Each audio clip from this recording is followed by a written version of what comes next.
Então, queridos, a palavra de hoje é altamente desafiadora. E eu falo para vocês que eu pensei e repensei e pensei de novo e depois pensei de novo, né, se eu conseguiria pregar essa palavra, porque ela me desafiou muito e ela me quebrou muito durante esses dias.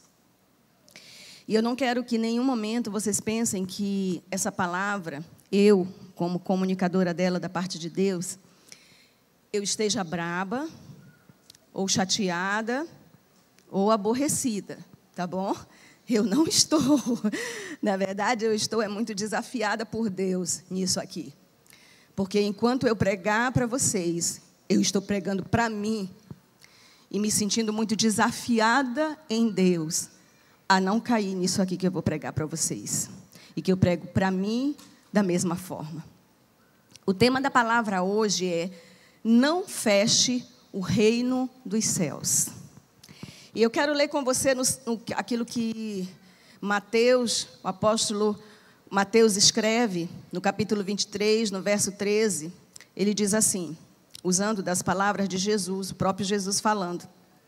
Ele diz assim: ai de vós, escribas e fariseus, hipócritas, porque fechais o reino dos céus diante dos homens. Pois vós não entrais, e nem deixais entrar os que estão entrando. E quando eu li esse texto, o Espírito Santo falou comigo: Rami, tire os escribas, e tire os fariseus, e coloque cristãos. Então vai ficar desse jeito. Ai de vós, cristãos hipócritas, porque fechais o reino dos céus diante dos homens, pois vós não entrais, nem deixais entrar os que estão entrando.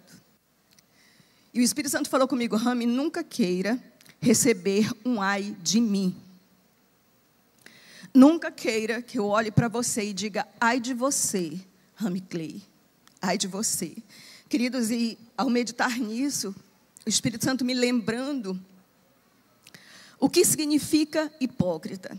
E eu só resumi aqui para você, para que eu e você, junto com a nossa mente esclarecida, a gente ande em cima dessa palavra muito firme, muito dura de Jesus. Hipócrita, queridos, é aquela pessoa que demonstra uma coisa quando ela pensa ou ela sente outra. É aquela que dissimula a sua personalidade por motivos interesseiros. É uma pessoa fingida, é uma pessoa falsa e é uma pessoa dissimulada. E aí o Espírito Santo conversando comigo, ele dizendo: Rami, eu não quero que você nunca receba um ai de mim. E eu não quero que você seja hipócrita. E eu não quero que você se comporte assim. Porque quando, queridos, o texto diz: não feche o reino dos céus diante dos homens ou para os homens, significa não obstaculizar o acesso, não criar barreiras diante das oportunidades que cada pessoa tem diante de Deus, para a salvação. Então, quando eu me ponho como um obstáculo pelo meu comportamento, pela minha atitude, pelas minhas ações, eu estou inclusa aqui nessa fala de Jesus. E isso é extremamente desafiador. E infelizmente, queridos, e eu não quero aqui que você me interprete mal no que eu vou lhe dizer, mas infelizmente muitos cristãos e muitos líderes estão obstaculizando o acesso ao reino dos céus. Estão criando um obstáculo, e não é o diabo que está criando esse obstáculo. Não é Satanás, mas os próprios cristãos descompromissados com a noiva, descompromissados com o noivo, estão criando obstáculo para aqueles que estão perdidos lá não entrem. E, infelizmente, criando obstáculos para aqueles que estão tentando se firmar dentro da casa, não se firmem. Isso tem sido, querido, uma dor no meu coração. As pessoas que têm reunido comigo com regularidade, sempre eu tenho aconselhamentos e reuniões praticamente diárias em casa, elas têm a oportunidade de conhecer um pouco o meu coração, o coração da Rami Clay. E o desespero, o grito que há dentro de mim, cada vez que eu vejo uma denominação ou algum cristão criando um obstáculo, gerando um escândalo, gerando uma vergonha, gerando uma situação que impeça os outros de se firmarem. E eu fico pensando, como está Jesus? Como Jesus olha para a igreja hoje? Como Jesus olha para a noiva hoje? Ele sente prazer?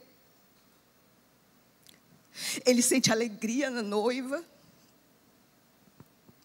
A noiva está trazendo alegria ao coração de Deus, ao coração de Jesus, à pessoa do Espírito Santo. E esse texto ele veio me quebrando esses dias. Eu falo para vocês que eu fiquei muito desafiada. Se eu conseguiria externar, se eu conseguiria pregar aquilo que o Espírito Santo estava ministrando ao meu coração, ao coração do meu marido. E eu não quero me alongar muito nisso, mas eu quero chamar a sua atenção pelo menos para algumas coisas que têm fechado a porta do reino dos céus para os perdidos e, infelizmente, para muitos que estão na casa. E eu quero chamar a sua atenção. E o primeiro deles, o primeiro aspecto que eu quero chamar a sua atenção, é que muitos estão colocando fardos pesados sobre os ombros dos outros.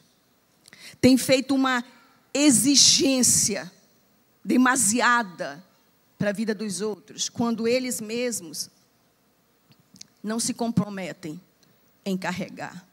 Porque é isso que ser um hipócrita faz. Eu peço para alguém fazer aquilo que eu não faço. Eu desafio alguém a ser aquilo que eu não sou.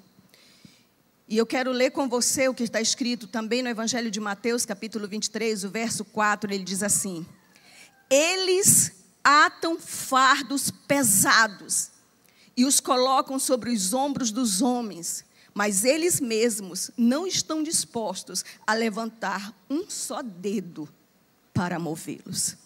Queridos, existem infelizmente tantos líderes e tantos cristãos que colocam tantas regras e tantas obrigações humanas e muitas vezes até mesmo erradas sobre a igreja, que a tornam um clube fechado para perfeitinhos. Queridos, não existe, isso é utopia. Eu não sou perfeita, você não é perfeito.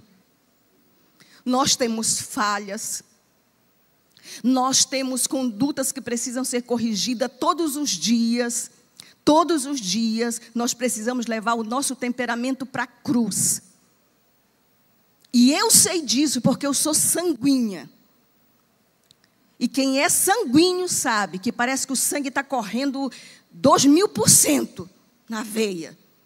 E se tu não calar a boca ou morder a língua, tu fala o que não deve. E depois está morto de arrependido e não tem coragem para voltar, para consertar. É ou não é? Tem alguém aí que se identifica com a pastora Rami? Graças a Deus. Não é? Meu marido é fleumático.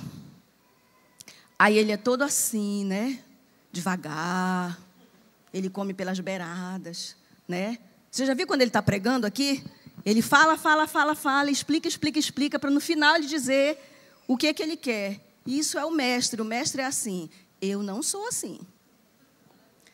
Quando eu tenho que falar, eu tenho que ficar me controlando, porque eu já quero dizer logo o que eu penso, o que eu acho, né, o que eu sinto.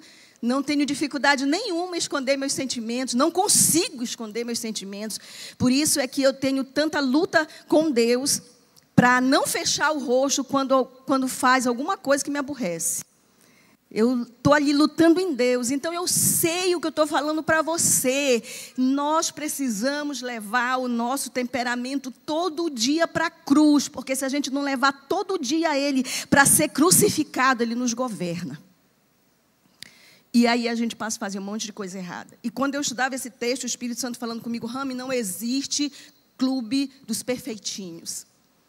Nenhuma igreja, se você for em qualquer denominação fazer uma visita, assistir um culto, ou assistir online, seja lá o que for, e você ouvir essa expressão que lá é o lugar perfeito, lá é o lugar certo, não existe melhor, corra de lá. Corra de lá.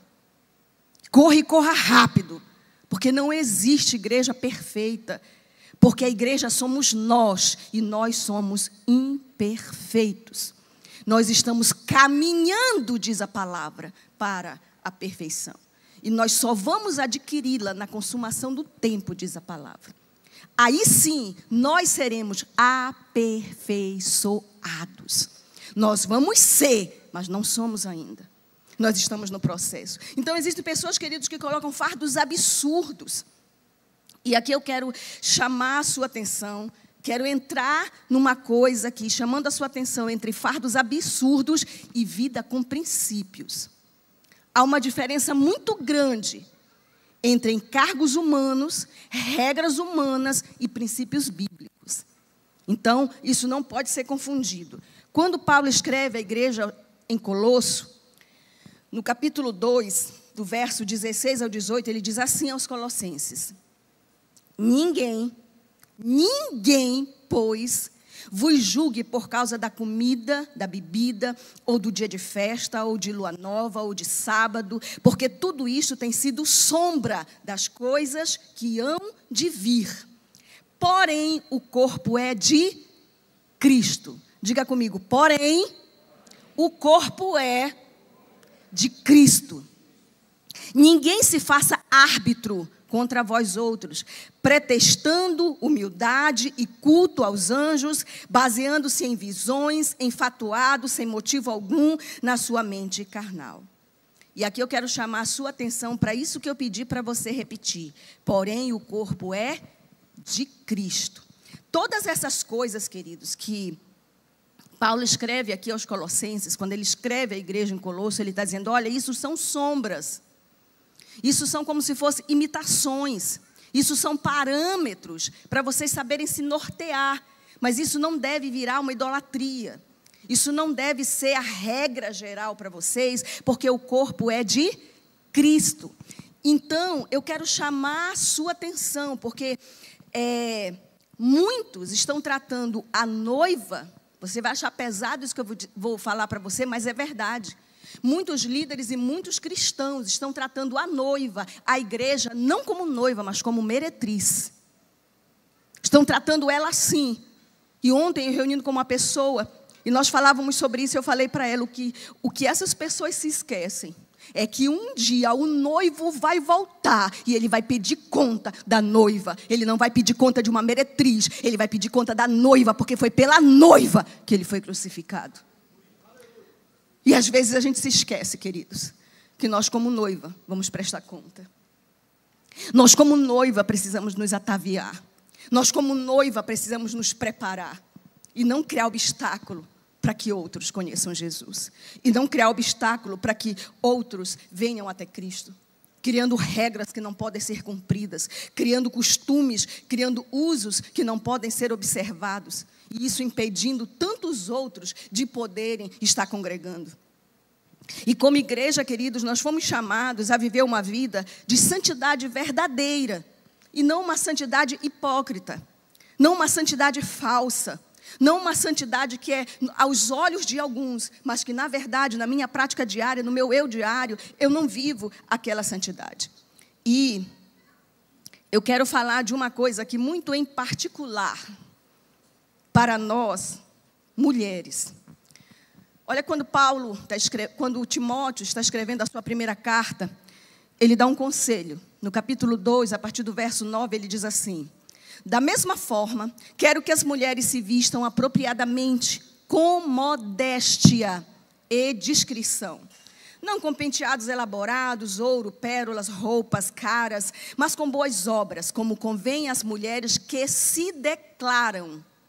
Como se diz às mulheres que se declaram adorar a Deus. E Timóteo, ele fala assim para nós mulheres: mulheres, vocês se declaram adoradoras de Deus? Vocês dizem para os outros que vocês são adoradoras de Deus? Aí a gente responde: sim, Timóteo.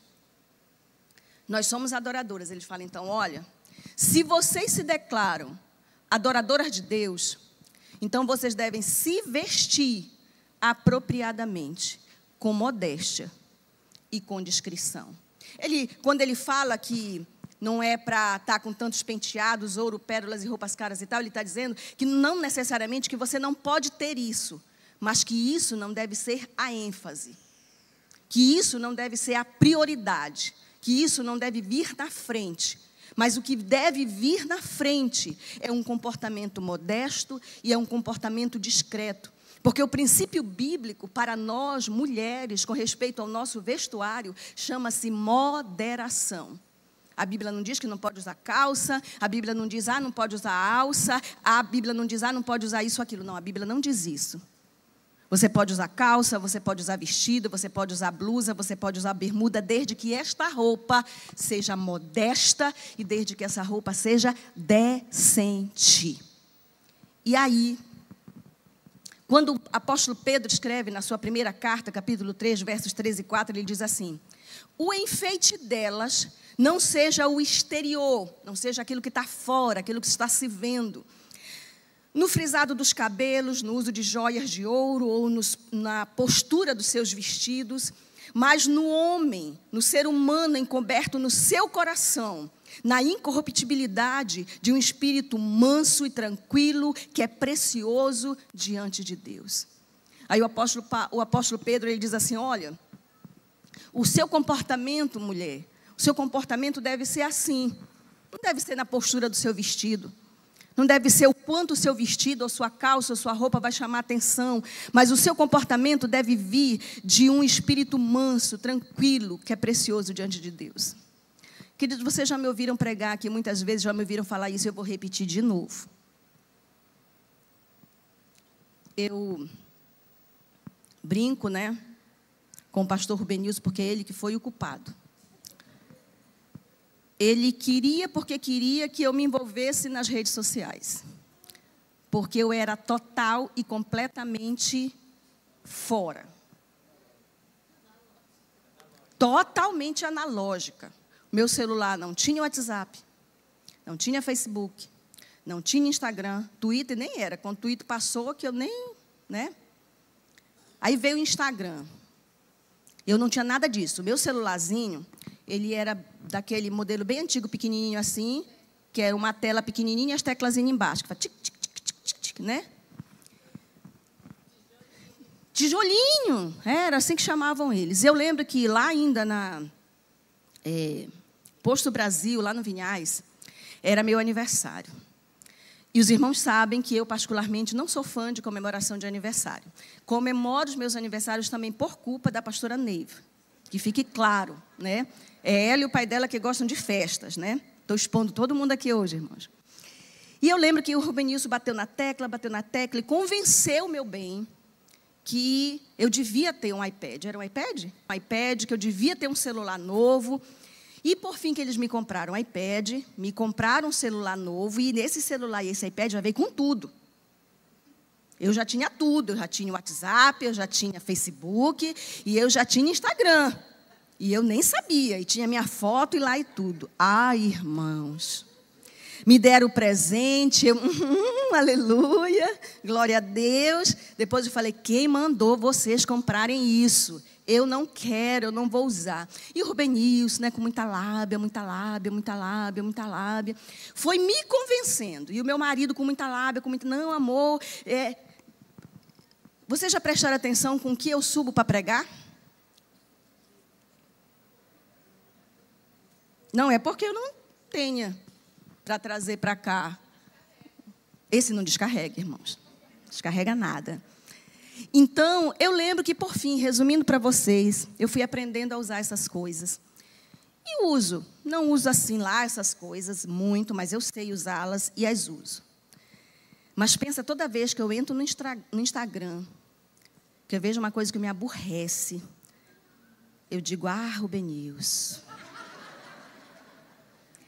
Porque, irmãos, eu comecei a seguir poucas pessoas, eu não sigo muitas pessoas, mas muitas pessoas me seguem.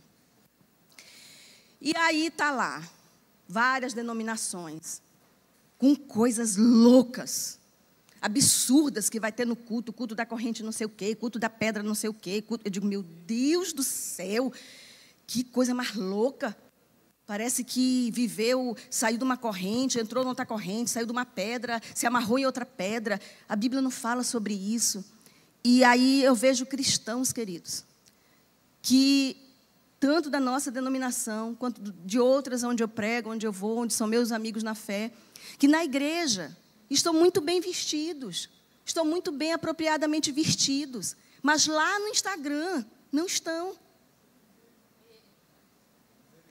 É barriga aparecendo, umbigo aparecendo, coxa aparecendo. Irmãos, é tanta coisa que eu vejo nesse Instagram que eu fico assim, eu estou para me despedir dele. Mas um dia, orando, eu já falei isso aqui. Um dia orando, eu estava indignada e eu ia desfazer a minha conta no Instagram.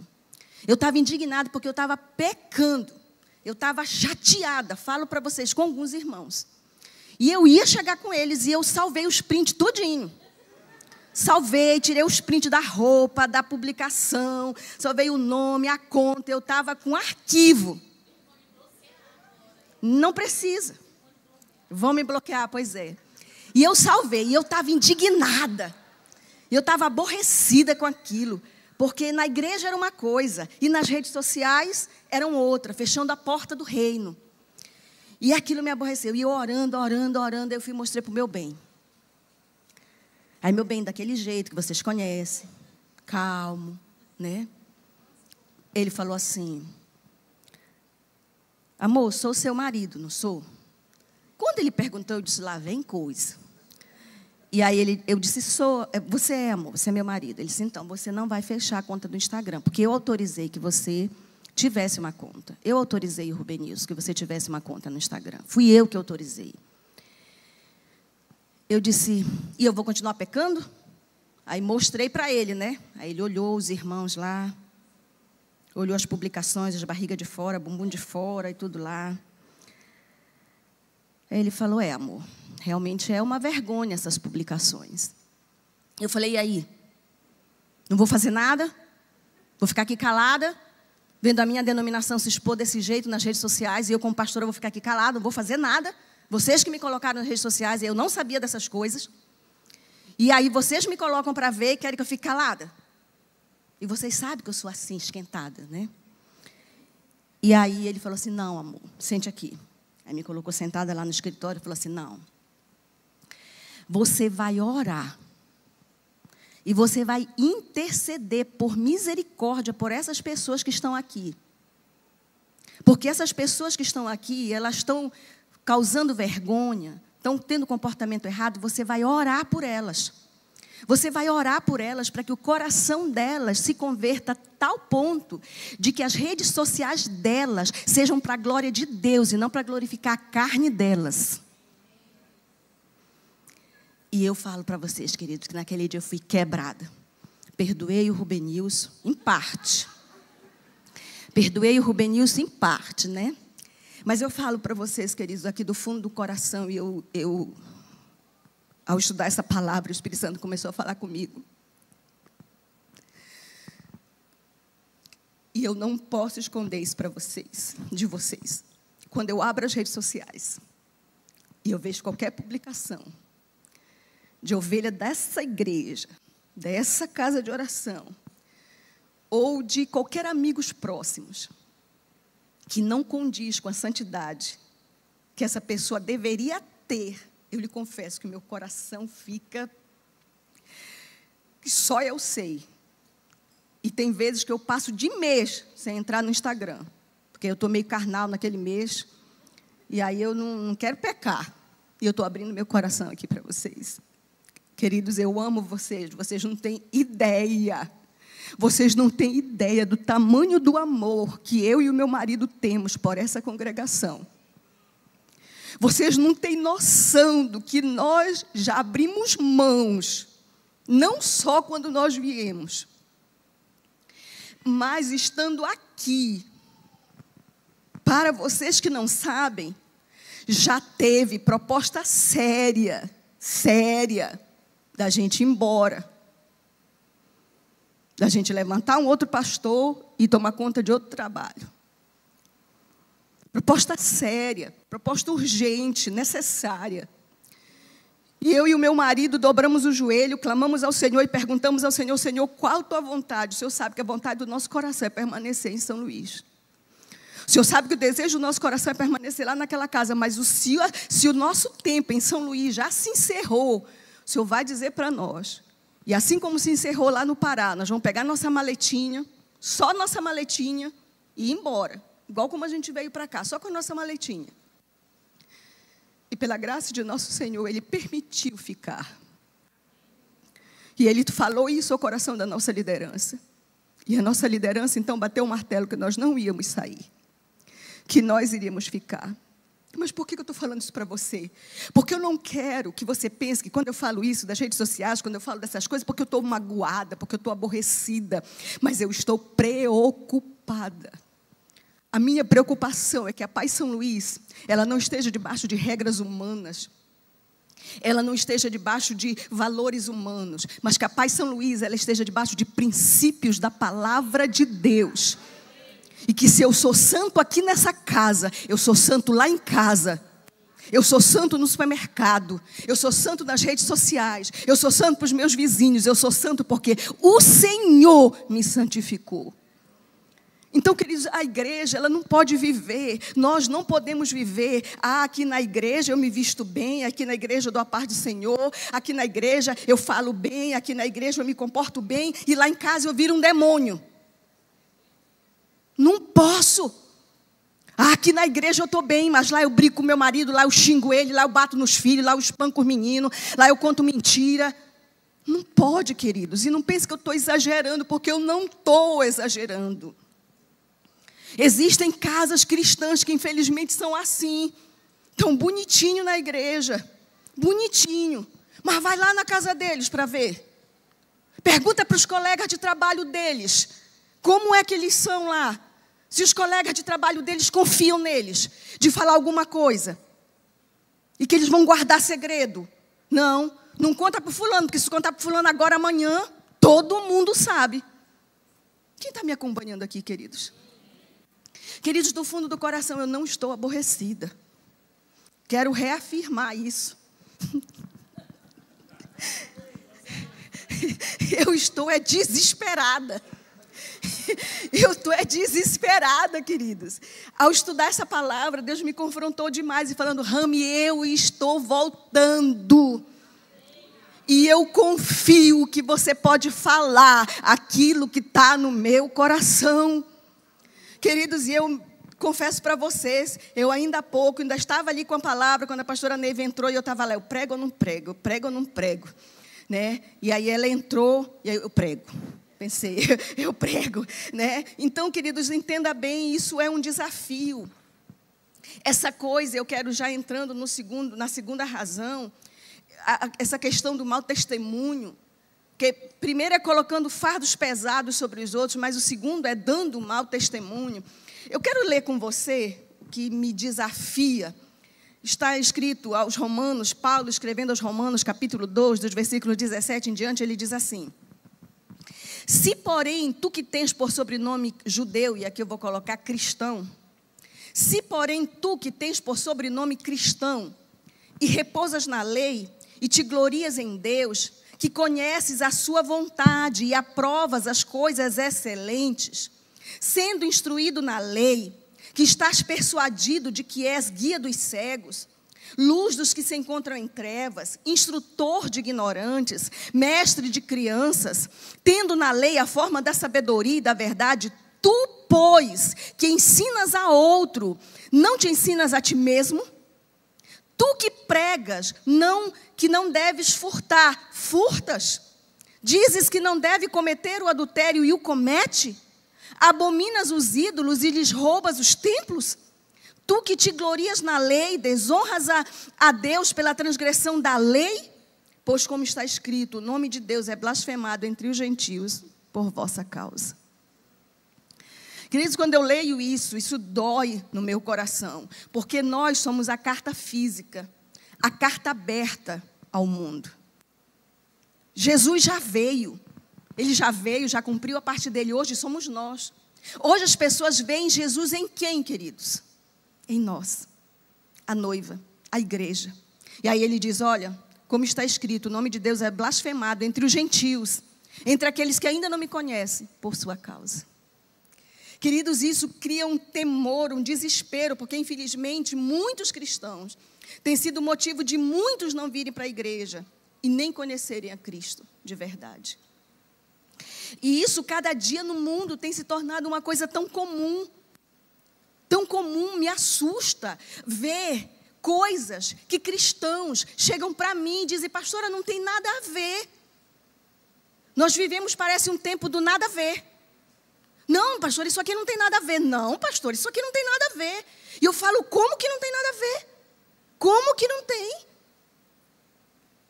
Eu chego a me perguntar: será que essas pessoas olhariam nos olhos de Jesus, como olham nos meus, e vão dizer para Jesus: Jesus, isso aqui não tem nada a ver. Jesus, a sua morte na cruz, nada a ver. Jesus, o seu sacrifício pelos meus pecados, nada a ver. Que conversa é essa? Parece que nós vivemos numa geração do nada a ver.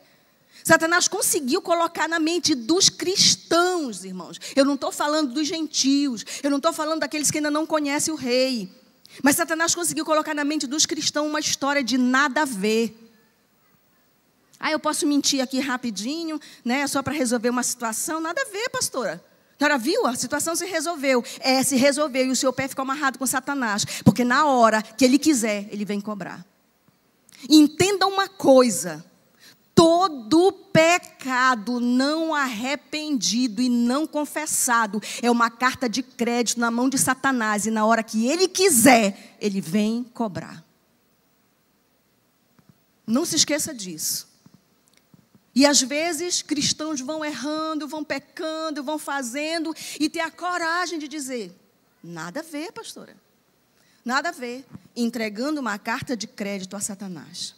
Terceira coisa: não conduzindo cegos espirituais até Jesus. Não só colocam fardos pesados sobre as pessoas, não só dão mau testemunho, como também não conduzem, não levam pessoas até Jesus. Olha o que a palavra diz em Daniel, capítulo 12.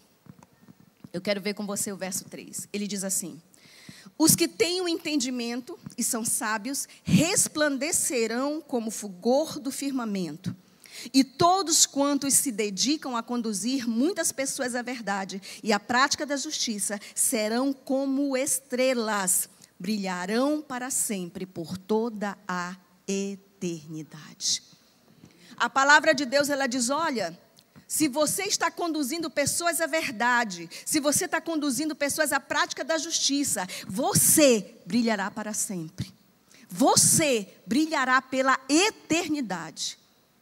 Mas muitas pessoas parece que se esqueceram disso. A gente não vê mais pessoas se preocupando com seus familiares que estão caminhando para o inferno. A gente não vê mais pessoas se preocupando com seus amigos, com seus colegas de trabalho. Eles estão caminhando para as trevas. Alguns já estão à beira do precipício e parece que não gera compaixão, não gera temor. Queridos, se tem uma coisa que eu clamo, que eu peço, que eu chamo a existência no mundo espiritual, é a salvação dos meus. Queridos, e eu tenho alguns dos meus que só a misericórdia de Deus para eles serem salvos, porque, infelizmente, são anos e anos de intercessão. São anos e anos de mostrar o evangelho pela prática, com a minha vida, não dando razão para Jesus ser blasfemado por nada, mas eles estão lá, duros, feito uma pedra. Não se move nem para a direita, nem para a esquerda. E você não sabe a dor que dá no meu coração quando eu sei que um deles está doente, está à beira da morte, e que eu sei que eles não decidiram por Cristo, e que eu sei que eles vão para o inferno, e que eu sei que aí não tem mais jeito. Há uns meses atrás, eu entrei numa crise emocional. Porque um tio meu que eu amo muito, ele era uma pessoa assim fantástica, como homem, como tio, mas totalmente avesso ao evangelho. E ele sempre me tratou com tanto carinho, com tanto zelo, com tanto respeito, eu falando do amor de Jesus para ele, falando. E ele repentinamente adoeceu. E em uma semana ele morreu. Queridos, eu chorava com a minha mãe no telefone, falando comigo.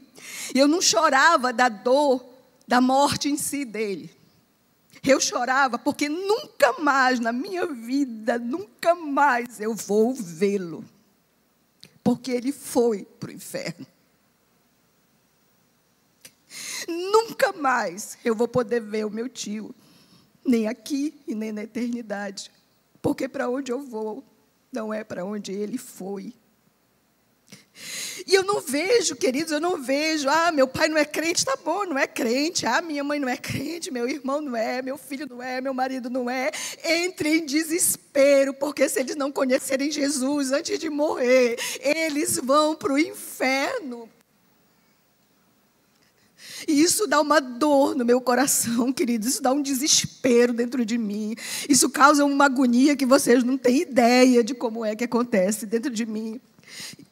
Então, queridos, não é porque eu vou receber uma estrela, não é porque eu vou ser brilhante, isso aí é um resultado natural de pregar o Evangelho, de levar a salvação. Mas precisa haver em nós, queridos, esse entendimento. Eu acho lindo esse exemplo de Jacó, quando ele tem toda aquela confusão com o irmão dele. Ele teve que fugir, não teve jeito, Jacó teve que ir, porque a situação estava muito difícil. Mas quando ele está no deserto, quando ele está tentando consertar a vida dele, quando ele está tentando, resolver dentro do seu interior, ele tem a visão de uma escada. E diz o texto de Gênesis, capítulo 28, que diz que ele sonhou. E foi posta na terra uma escada cujo topo atingia o céu, e os anjos de Deus subiam e desciam por ela. Aquela visão, na verdade, foi uma das formas que o Senhor usou para anunciar o plano redentivo de salvação para Jacó. Para que Jacó entendesse, para que ele visse que as coisas não estavam perdidas. Foi uma forma dele anunciar ao mundo que, através da vinda e do sacrifício de nosso Senhor Jesus Cristo, o caminho de acesso a ele, ao céu, seria restaurado. E nós temos, queridos, Jesus veio. Naquela época, Jesus não havia vindo. Mas ele mostra para Jacó, ele diz: Jacó, eu vou vir. Jacó, eu vou ser o caminho. Jacó, eu vou abrir uma escada, eu vou abrir um acesso aos céus. E Jacó entendeu isso. Então, ainda em Gênesis, no capítulo 7, nós vemos uma coisa que também me desafia. E eu quero concluir, chegando à conclusão sobre isso. Ele diz assim: de toda a carne que havia fôlego de vida, entraram de 2 em 2 para Noé na arca. Eram macho e fêmeas que entraram de toda a carne, como Deus lhe havia ordenado. E o Senhor fechou a porta após ele. Quem foi que primeiro abriu a porta para os animais entrarem? E todos aqueles que confiassem na palavra de Noé. Quem foi? Deus. O Senhor abriu a porta. O Senhor usou uma porta chamada Noé. O Senhor abriu uma porta chamada Noé. E um lugar de salvação que ele denominou arca. E Noé pregava. Vocês conhecem a história. E a geração daquela época esnobou Noé. Não acreditou em Noé. E não quiseram entrar. O registro da Bíblia deixa claro: entrou alguma pessoa naquela arca, além da família de Noé? Sim ou não? Não. E a Bíblia diz que depois que Noé com sua família entrou, e todos os animais, macho e fêmea de cada um, o que foi que o Senhor fez? Ele fechou a porta. Não foi Noé, entenda isso. Não foi Noé que fechou a porta. A Bíblia deixa claro que Deus, por fora, fechou a porta, selou a porta. Nós estamos no tempo que a porta da arca ainda está aberta. Jesus está usando os Noés dessa geração. Ele está usando os Noés, eu e você, para que a gente vá e pregue o evangelho de salvação. Para essa geração. Para que essa geração conheça o Redentor. E agora nós temos algo a mais para mostrar para eles. Noé ainda não tinha o Cristo vivo. O Cristo nascido. O Cristo crucificado. E o Cristo ressuscitado. Mas nós temos hoje esse Cristo. E nós podemos transferi-lo, nós podemos comunicá-lo, nós podemos ensiná-lo às outras pessoas. Mas vai chegar o tempo que a porta vai se fechar. Vai chegar o tempo que o Cordeiro vai voltar, e quando ele voltar, a porta vai estar fechada. Eu não falo isso para você para que você tenha medo da volta de Jesus, muito pelo contrário. Para que você entenda que existe uma estação de tempo, existe eras e eras. E nós estamos vivendo agora uma era de salvação. Nós estamos vivendo uma era de pregação do Evangelho. Mas essa era, esse tempo, ele vai se encerrar. E ele vai se encerrar quando o noivo vir buscar a sua noiva. E não pense que isso vai tardar, queridos. Toda vez que você me ouvir, você me ver subindo aqui nesse altar, eu posso pregar do que eu pregar, mas eu vou pregar para você: o Senhor está voltando. E a igreja precisa compreender isso. Jesus está voltando. E eu preciso me aquecer com essa promessa. Mas ao mesmo tempo, eu preciso entender que pesa sobre os meus ombros a responsabilidade de não permitir, de não querer que os meus, que aqueles que eu tenho acesso, não querer que eles vão para o inferno. Eu tenho que decidir no meu coração: eu vou ser Noé nessa geração. Eu vou ser uma porta aberta e não uma porta fechada para a salvação dos meus. Para a salvação daqueles que eu tenho acesso. E no que depender de mim, o meu testemunho vai ser santo e incorruptível. No que depender de mim, eu não vou estar colocando regras humanas que vai impedir das pessoas chegarem até Jesus. No que depender de mim, eu sou uma porta aberta.